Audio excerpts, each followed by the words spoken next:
Hi friends, అందరికీ welcome to Padmasin kitchen. Today recipe వచ్చేసి సొరకాయ దప్పడం. సొరకాయ దప్పడం చాలా మంచిదండి హెల్త్కి. ఒకసారి ట్రై చేయండి. కావాల్సినవి సొరకాయ ఒకటి చిన్నది, ఆనియన్ ఒకటి, 2 పచ్చిమిర్చి. సొరకాయ క్లీన్ చేసి కట్ చేసుకోవాలి. ఆనియన్, పచ్చిమిర్చి కూడా కట్ చేసుకోవాలి. చింతపండు పెద్ద నిమ్మకాయ సైజ్ అంతా క్లీన్ చేసుకుని వాటర్ పోసుకొని నానబెట్టుకోవాలి. స్టవ్ మీద గిన్నె పెట్టుకుని సొరకాయ ముక్కలు వేసుకోవాలి. ఒక ఆనియన్ కట్ చేసుకున్న ఆనియన్ వేసుకోవాలి. కట్ చేసుకున్న 4 పచ్చిమిర్చి వేసుకోవాలి. సాల్ట్ తగినంత వేసుకోవాలి.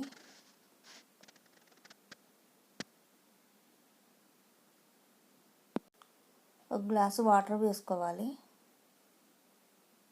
ఒకసారి కలుపుకోవాలి. కలిపి మూత పెట్టుకోండి.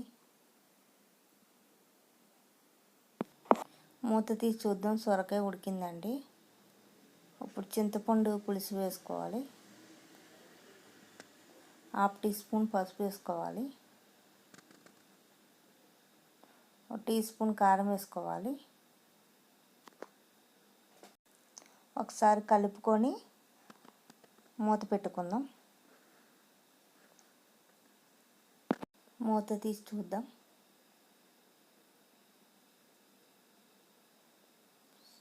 సొరకాయ దప్పడం మరుగుతుందండి. ఇప్పుడు చిన్న బెల్లం ముక్క వేసుకోవాలి.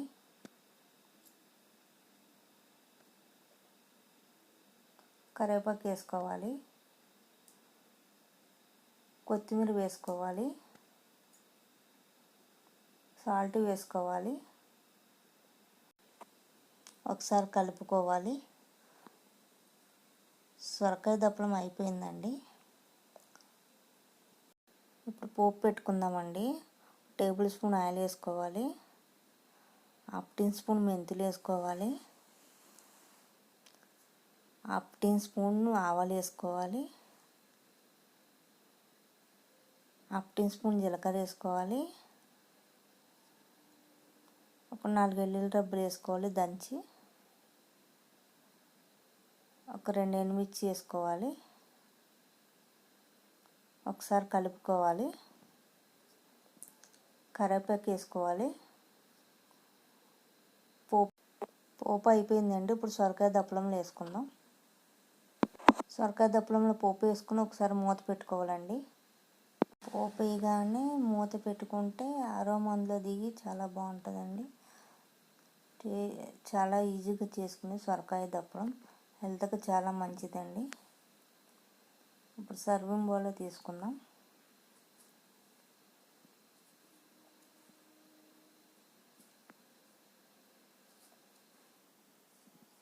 సొరకాయ దప్పడం చాలా బాగుంటుందండి. చాలా ఈజీగా చేసుకోవచ్చు. వేడి వేడి అన్నంలో వేసుకొని తింటే చాలా బాగుంటుంది. హెల్త్కి కూడా చాలా మంచిది. ఒకసారి ట్రై చేయండి. ట్రై చేసి ఎట్లా వచ్చిందో రెసిపీ కామెంట్ చేయండి. ఈ సొరకాయ దప్పడం ఎంతమంది తెలుసో కామెంట్ చేయండి. లైక్ చేయండి, షేర్ చేయండి, సబ్స్క్రైబ్ చేసుకోండి ఫ్రెండ్స్.